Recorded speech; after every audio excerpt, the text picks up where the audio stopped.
All right. Hi, everybody. My name's Chris Carter, and I am the executive director at the Livermore Valley Performing Arts Center. And we're doing a series of interviews with prominent folks in the community who are in the music industry and the arts industry.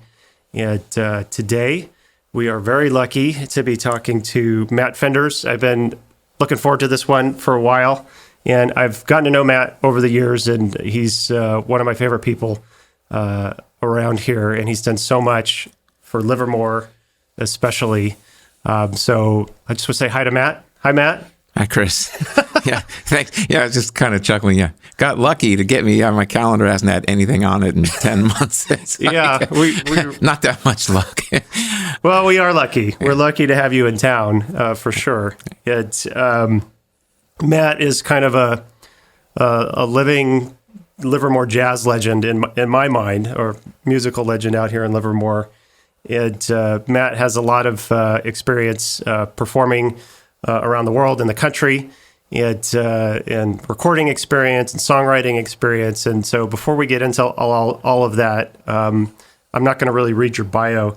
By the way, it's fun to talk to somebody who has a Wikipedia page, just so you know. Okay. Did you know have you ever looked at your Wikipedia page? I've seen it. Yeah, there was a period of time. I don't know who put that up, but there were these students in LA where I was teaching, and the high school kids, and they concocted some whole story, put it on there about me saving some baby lion or something while I was on safari, and this whole big deal. And then I was happy to see that Wikipedia actually pulled it off. They did a little research. I don't know how they can keep track of the millions of people that they have on there, but I was glad they police it to some extent. Yeah, well, we won't talk about you saving children out of a hospital there, because maybe that's not accurate. But tell me, so I guess the first thing I want to start is for you from the beginning. So you grew up in Livermore, and tell me a little bit about what kind of started you down your path in music and being a musician. Yeah, sure. I went to Fifth Street School. I think that's now Del Val. I can't exactly remember the name of the school, but it's on Fifth Street, and that used to be the closest elementary school to where I lived. So started in the band program. I think it was the summer after 4th or 5th grade.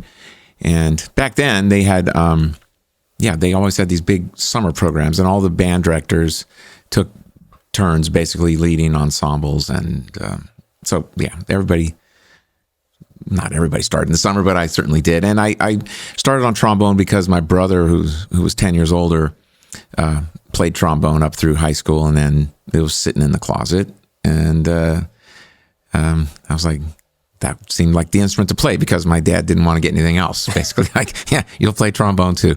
And my mother played piano. So that there was always music in the house because of her. I don't think I know I never heard my brother play trombone. He was not into it. He was a rodeo guy, horse, roper and stuff. So anyway, that's how I got started. Fifth Street School, and went through East Avenue Middle School, and then eventually Livermore High School, and was just playing more and more all the time. And that just kind of seemed like what I did at a certain point. Yeah.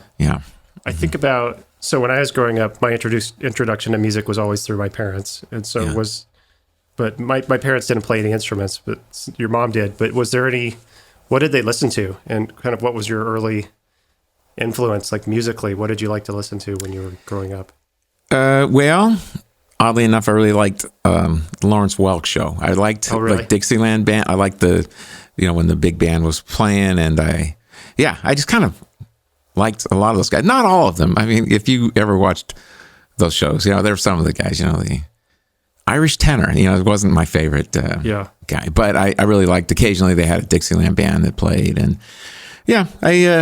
so I watched that. I watched, I always had a paper out, an afternoon route. It was the Oakland Tribune. And so I'd come home from school, I would roll my papers in front of the TV, and I'd watch the Merv Griffin Show. And I loved Jack Sheldon and that band. So I was always watching those things. My mom played just all styles, not jazz, but anything from show tunes to classical. Okay. And so she was always playing stuff, writing stuff, arranging stuff. And then we played together all these I'm not sure if you're familiar with the solo and ensemble festivals that they have once a year in the spring. And so we always did that. And so I got to play with her a little bit. And I started taking private lessons, and that kind of opened me up more to jazz and all. Okay. I had a trombone teacher that was really influential. His name was Bob Boring, of all things Boring.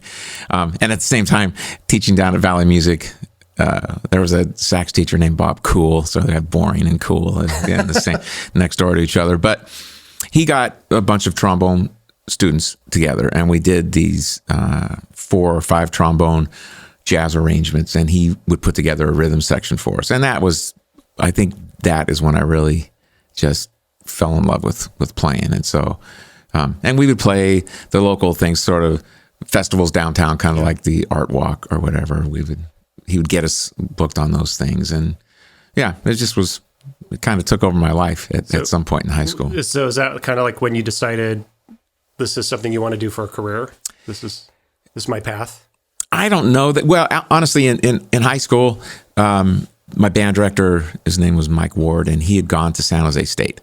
And I think there was another band director as well that they'd gone to San Jose State. And I thought, well, I'm going to go to San Jose State and I'm going to be a band director. That's where I was headed at that point. And he actually, during my senior year, he let me direct the jazz band for pretty much the whole year. So I got a little taste of leading bands. And yeah, I just really was getting more and more involved all the time. And then this trombone teacher I mentioned, he started getting me some work. I would go out and play these parades and big bands and things that he was on that he could get me on. And so he started just ushering me into, making a few dollars at it and getting to play with older, more experienced players. So, it's funny, those influences like that. That was he was probably my biggest influence, really, more than the school ensembles, was this private trombone teacher. Huh. Yeah. So did when you went to San Jose State, did you study music? Or? Yeah. Mm-hmm. Yeah. Unlike now, it was just a different time, but I didn't apply anywhere. I didn't even apply at San Jose State, as far as I can recall. I went down with my mom. She played piano. I played a piece for the trombone instructor there. And then he said, okay, you're in. And I started going to school there.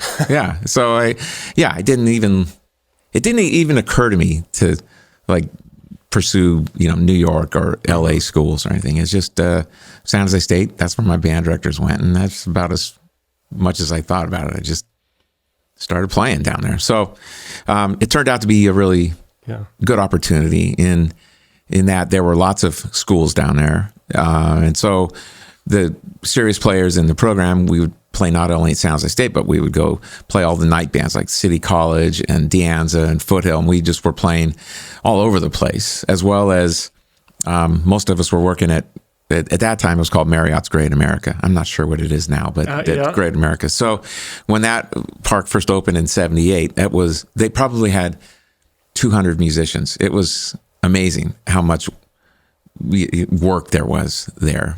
They had 2 or 3 shows going on, and then marching band and all these Dixieland bands and trombone bands, sax bands, all these ensembles. So everybody worked there, and then you just got into doing other groups, Latin bands around town and rock bands, and it was a pretty fertile scene down there. Sounds well, I grew up near there. I grew up in Los Gatos, so we went to Great America a lot, and I remember all the bands and the big brass bands and things like that. So that sounds like you said, like fertile ground for you to kind of get your feet wet and really learn about the business. And oh yeah, well, and you meet all sorts of people, and so through that you end up with other work. But it was great. And then in the off season it would just be weekends, but summers it was all week long. And did you, when you were studying music, did you study, what did you learn? Like music theory, or was it more applied? When you do so any of the music majors down there had to, I ended up being a jazz major at some point, but you all had to take the same theory block of classical theory, classical piano,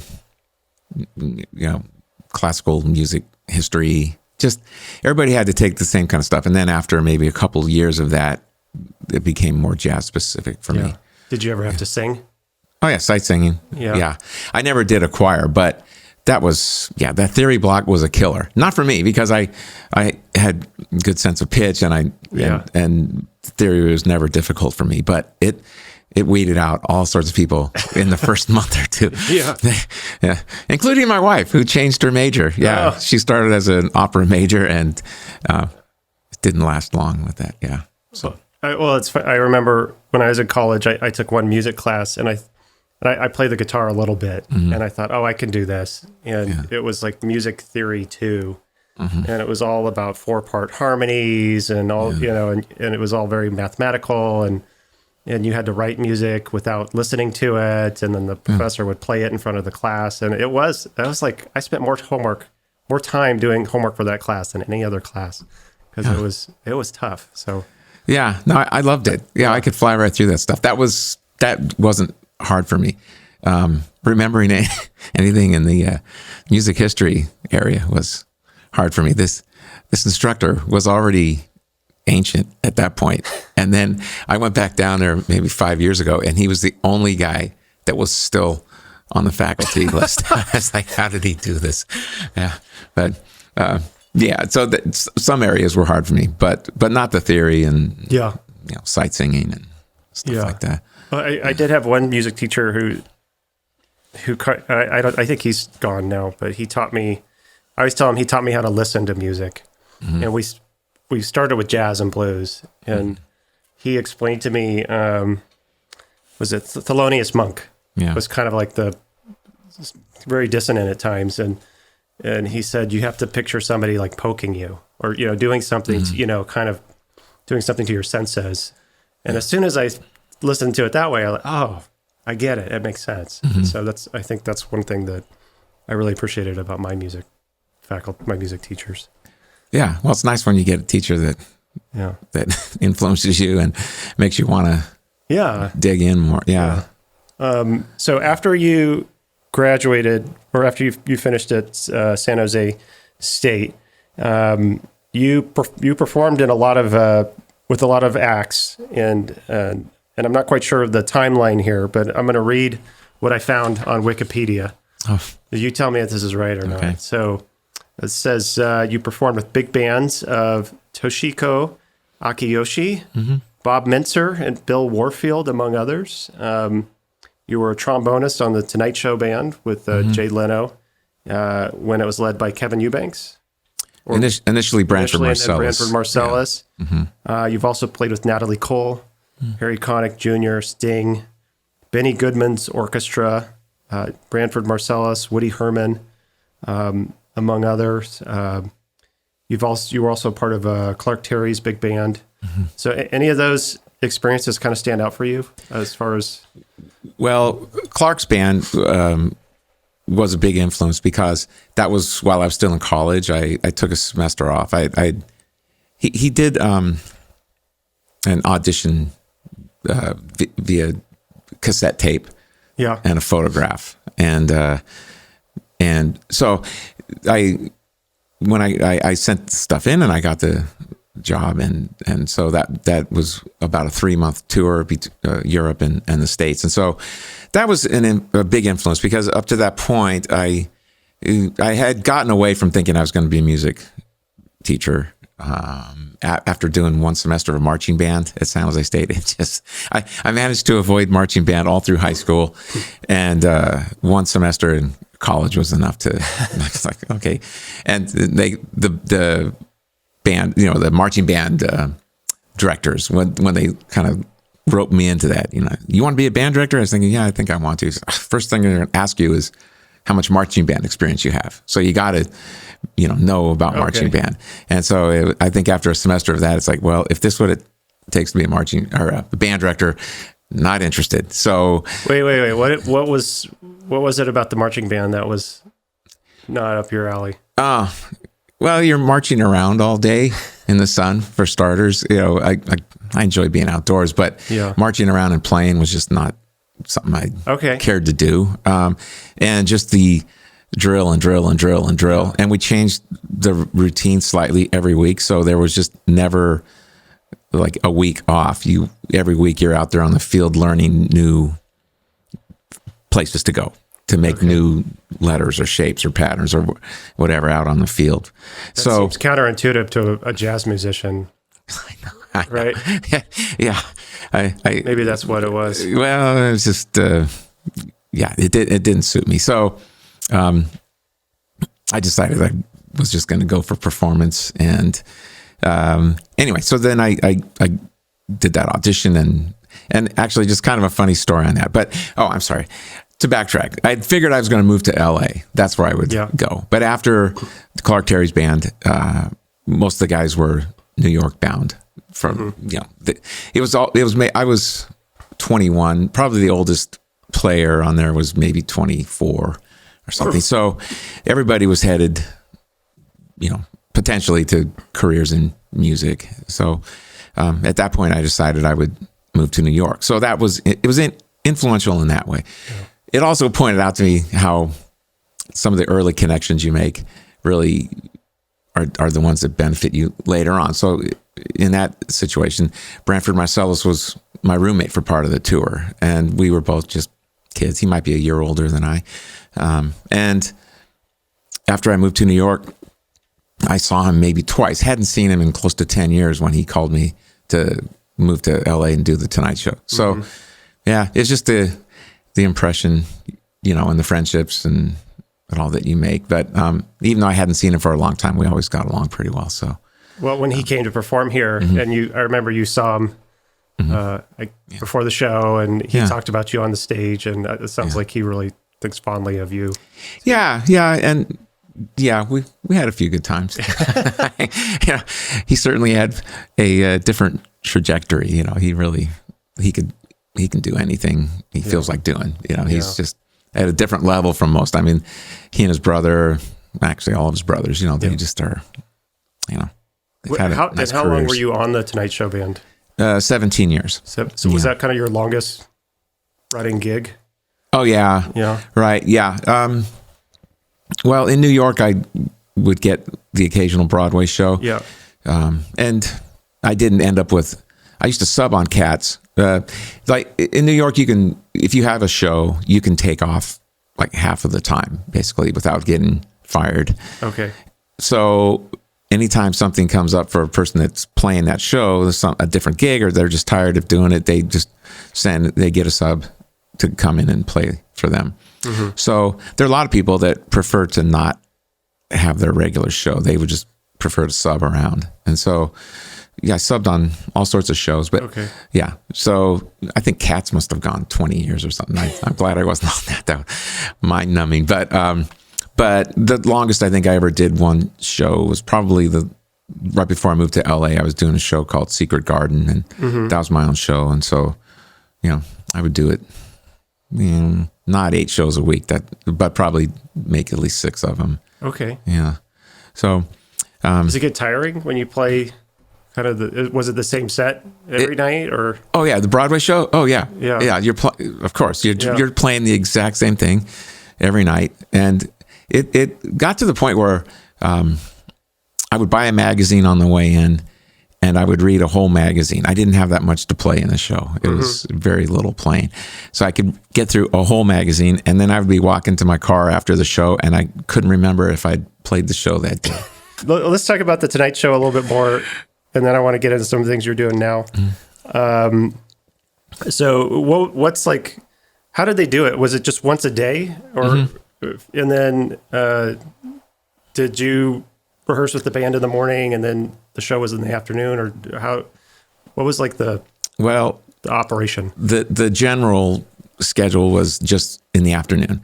I can't quite recall when we taped. Let's say we taped the show at 5 o'clock. So maybe we were in at 3 and out of there at 6. And so they, with rare exceptions, it was just an hour. Like when they jumped to commercial, we played for 3 minutes or however long the commercial break was, and then we're right back on. So the show just went absolutely like an hour. Yeah. So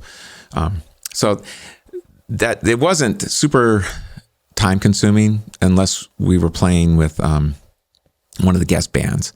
And then we'd have to be in 9 or 10 in the morning, and they would do the sound check and then the camera blocking, and that's all. Was there any like memorable moments, or were you ever involved in a bit or anything like that? Or well, we would sometimes the guest bands would just use the horn section. Sometimes it might be somebody like Al Green, and he liked our band, so he would just use the whole band.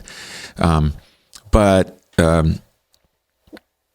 a lot of times it was just the horn section that would get on with, say, Bonnie Raitt or David Sanborn or somebody. And those were two of my favorites, actually. I just have a lot of respect for both those artists. Yeah. They because there were other ones that would come on, and I would I did a lot of writing. I like hundreds of arrangements for whatever, whether it was commercial, just walk-ons or little comedy bits, or if a guest band was on and they just give me a CD, and I would just try and transcribe the horn parts as well as I could, or write an arrangement or whatever it happened to be. But there were certain bands that came on that these were definitely just garage bands. Didn't know much of anything, and so. So it was really refreshing if we were playing with a guest, someone like Bonnie Raitt, and she knew every note that she wanted. She could hear everything, and if one note was out on a voicing or just anything, she would pick that out and want it straightened out. So I really liked, her and David Sanborn. Those two, those were probably my two favorites to play with. Oh, you've also got a lot of studio time too. You've been on a lot of albums. Oh, it probably more so in New York than in LA, but different musical scenes as far as getting opportunities. At least, and the period, the decade that we're talking about. So I was in New York in the 80s, and there was still a fair bit of work. And so it was sort of a trickle down. Everybody wanted the recording work. Yeah. And Broadway was sort of okay. And then it went down to like playing weddings and stuff. So there was all kind of tiered. And so as long as the studio guys were working and they were busy, then they weren't taking Broadway shows. And then those guys weren't out playing weddings and stuff. So when the recording business was still going in New York, that was a really good time to be there. And I kind of caught the tail end of that. So, got to be on a few albums, and a lot of stuff that nobody would ever know, but just commercials. Like the jingles were the most sought after, because you'd go in for a 1 hour session or something. You might do a minute spot, a 30-second, a 20, a 15, so you're just in there for a short bit of time, but you would do all these little slight variations of some commercial. And then they would play those, hopefully nationally, and then you just collect all these residuals. Nice. So that kind of all disappeared. But were you on any commercials I'd know? I can't recall even. It's been 30 years, but did do this whole ABC Sports package that was cool. Fun, with everything from Tour de France to football to everything, and that stuff ran for a bit. Yeah. Well, let's talk about, so now you've moved back to Livermore, and now, if you don't mind me asking, I know you don't play the trombone so much anymore. You've kind of shifted to bass. Yeah. And can you talk a little bit about? Yeah, I don't play the trombone at all anymore. I used to play trombone and tuba and bass trombone, but I guess it's been 10 years ago. So the Tonight Show had ended, and so it's probably the year after that.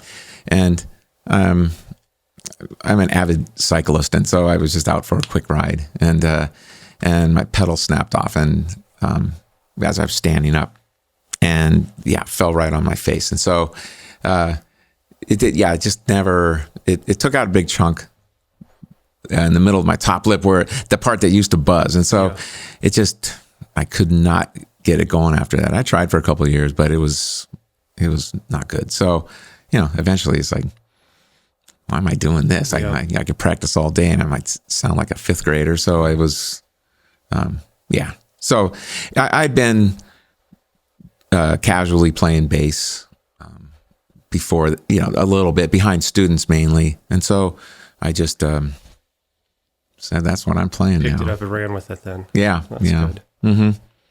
Yeah. So now when you got here, we talked a little bit about Jazz Lab. Mm-hmm. And so now you're back in Livermore and you're teaching you're working with the schools and you're teaching a lot of students.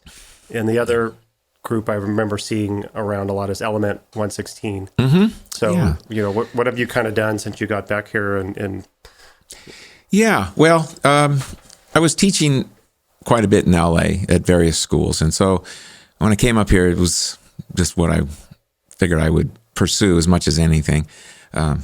So I went to the middle school where I went, East Avenue, and talked to the band director about starting the jazz band. I went to Mendenhall, talked to the band director about starting the jazz band. And so before long, I had both those schools going.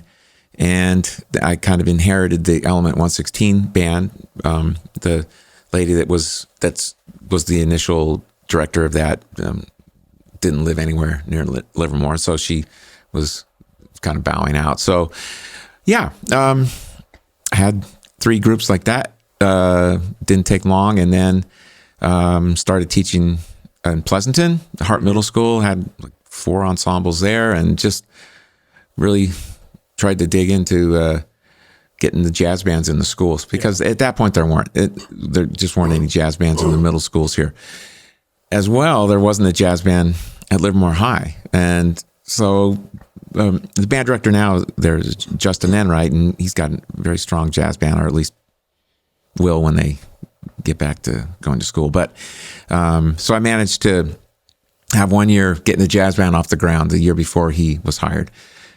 And that was a kick. I don't typically get to work with high school kids that much. I'm generally getting the kids started on it in middle school. So yeah, that was a lot of fun. And I still, the only school where I am still teaching, and unfortunately it's online, is Hart Middle School in Pleasanton. Yeah. But I've had these jazz labs that I used to just do in the summer.